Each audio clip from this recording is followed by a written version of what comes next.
dia, meus amados irmãos, que a graça e a paz que vem da parte do nosso maravilhoso Deus possa crescer, multiplicar, de forma que a glória de Deus em nós seja poderosa a ponto de as pessoas enxergarem a salvação operando em nossas vidas. Meus amados, hoje, quinta-feira, nós vamos dar continuidade aqui à nossa lição bíblica diária. Essa semana estamos estudando sobre os propósitos de Deus, detalhado aqui por Paulo, no capítulo 9 de Romanos. Ontem, nós estudamos aqui as perguntas 7 e 8. Na pergunta 7, o apóstolo Paulo nos ensinou que Deus, ele tem misericórdia de quem ele quer ter misericórdia e ele endurece o coração de quem ele quer endurecer o coração, né? Isso está escrito lá em Romanos 9:18, quando ele disse bem claro, né? Ou seja, ele age de uma forma com o justo, ou com aquele que foi justificado, né? A mesma coisa, e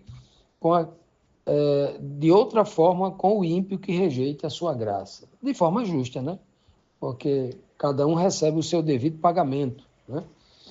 Vimos também quando Paulo disse, mas você, homem, né? Você vai dizer o quê? Então, por que Deus ainda está nos culpando? Se ele é quem é o responsável, ele age de misericórdia com uns e com outros não. Ele endurece o coração de um e de outros não. Ou seja, por que ele não amolece o coração de todo mundo logo? Por que ele não usa de misericórdia com todo mundo logo? Logo ele é o culpado, né? Por que Deus pede... por que Deus continua nos culpando quando a gente erra? Né? Aí o próprio Paulo responde, né? Depois de fazer a segunda pergunta, né? Ele pergunta, o homem pode perguntar ainda, quem é que resiste à sua vontade? O homem pode questionar tudo isso, né? Para dizer que Deus é o culpado, o responsável pela salvação e pela condenação, né? Então, Paulo ele consegue se antever diante desses questionamentos, justamente para questionar aquelas pessoas que agem de maldade, para tentar dizer que tudo está colocado na mão de Deus e o homem, né, não tem livre-arbítrio. E aí, continuando aqui o nosso estudo, vamos para a pergunta 9, a primeira pergunta de hoje, que diz assim, que resposta dá Paulo aos possíveis questionamentos, os dois que a gente acabou de tratar, sobre a justiça e o amor de Deus? O verso 20 diz, mas quem é você, ó homem, para questionar a Deus? Acaso aquilo que é formado pode dizer ao que o formou, por que me fizeste assim? Olha, Paulo responde, e dentro da sua resposta, ele faz um questionamento lógico com tom de resposta. Ele diz assim, ora, por que você está questionando Deus? Por que ele age de misericórdia com uns, né? E endurece o coração de outros? Endurecer o coração de alguém é uma força de expressão, que Deus não endurece o coração de ninguém. É o sujeito que endurece diante dos apelos que Deus faz. Então, quanto mais Deus faz apelo, mais ele se irrita, né? Ou será que isso é difícil demais de nós entendermos isso? Quantos pais bondosos para com os seus filhos, a forma que a mãe e o pai chegam para orientar o filho, que ele não vá com aquelas companhias, quanto mais o pai fala e a mãe fala, mais o filho tem ódio de ouvir aquela voz. Não é? Não tem assim? E a culpa é do pai por estar dizendo certo. E a culpa é da mãe por estar dando um conselho certo. O problema está no filho. Quanto mais a mãe fala, mais ele endurece o coração contra a mãe. Quanto mais o pai fala, mais ele endurece o coração contra o pai. É isso que está sendo dito aqui? Deus não é responsável pela cobiça do homem, não. Se fosse responsável, Deus salvaria todo mundo, porque ele é um Deus de amor. Um Deus de misericórdia, de bondade. Vem demonstrando isso há 6.000 anos. Que ele vem demonstrando isso pela humanidade. Né? Então, isso é muito claro. Aí por isso que Paulo questiona. E quem é você, que você não é onisciente, para estar questionando Deus agora?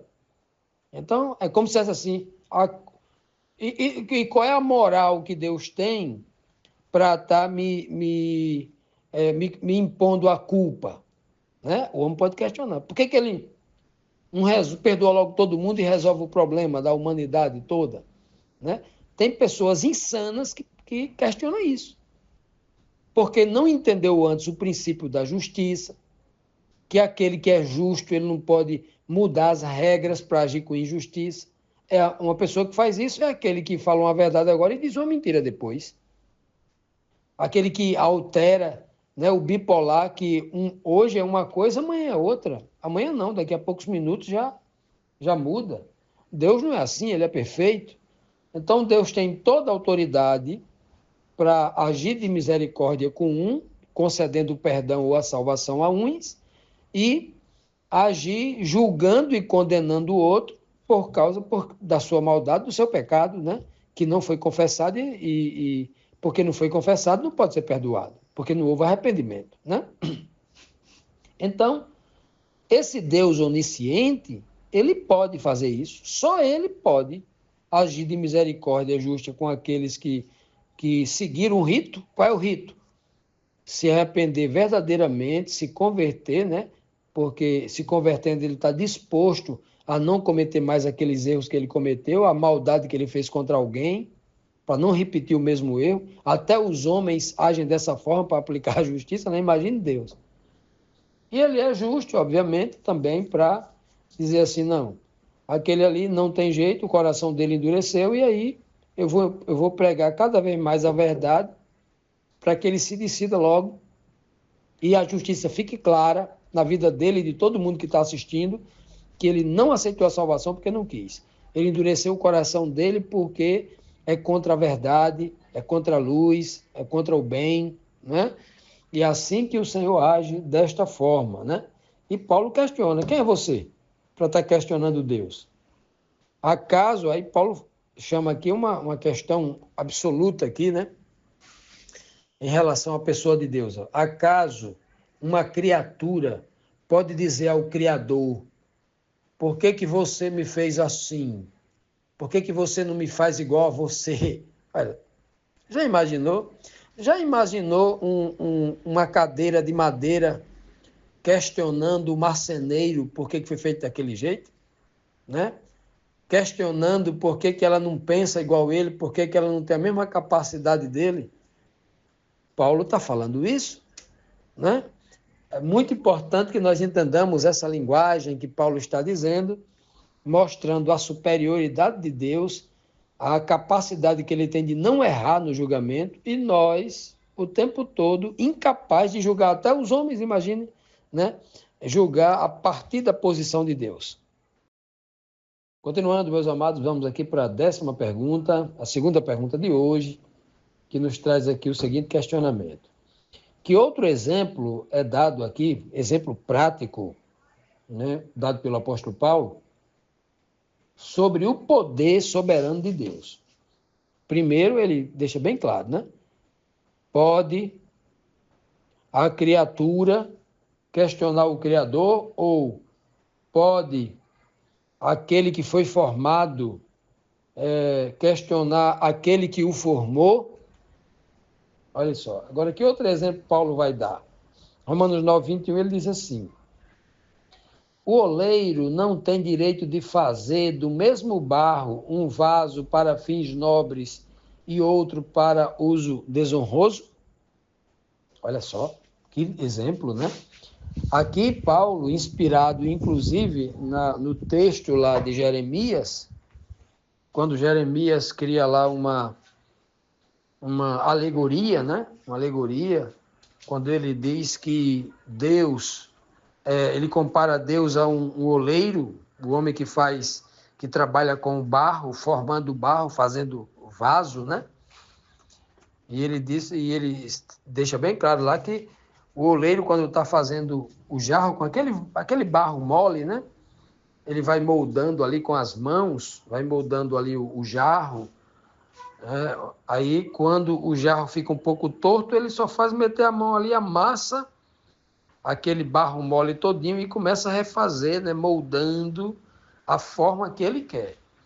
E Paulo está dizendo aqui, usando esse mesmo pré-requisito, né, que já era muito utilizado ali pelos judeus, para explicar como Deus molda o caráter de alguém, como Deus faz de um homem transgressor num homem obediente, como Deus transforma, né, pelo poder dele, com as suas mãos poderosas, ele consegue ajudar o homem, né, a moldar o homem para se tornar alguém de bem, né?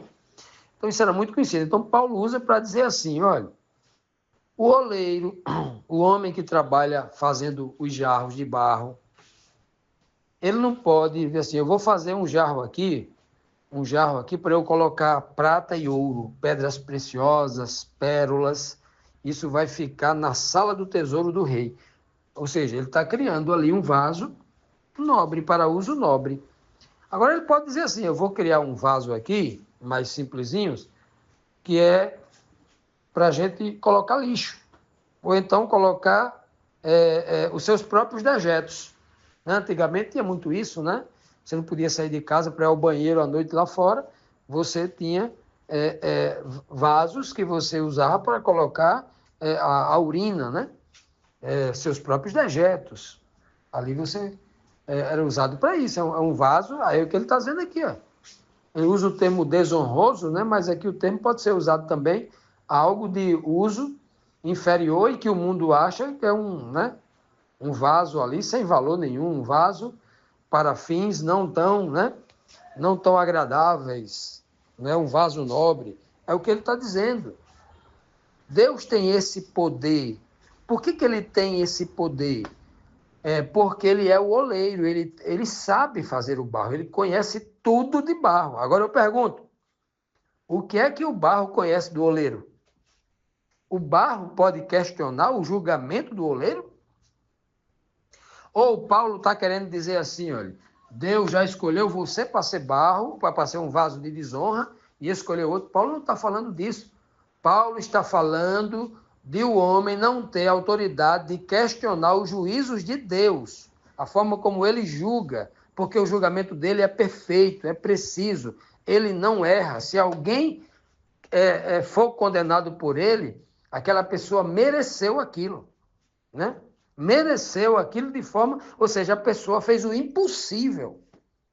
A pessoa foi longe demais para rejeitar tanta graça que ele dá, tanto perdão, tantas oportunidades, que é assim, isso vai ficar claramente comprovado. Por quê?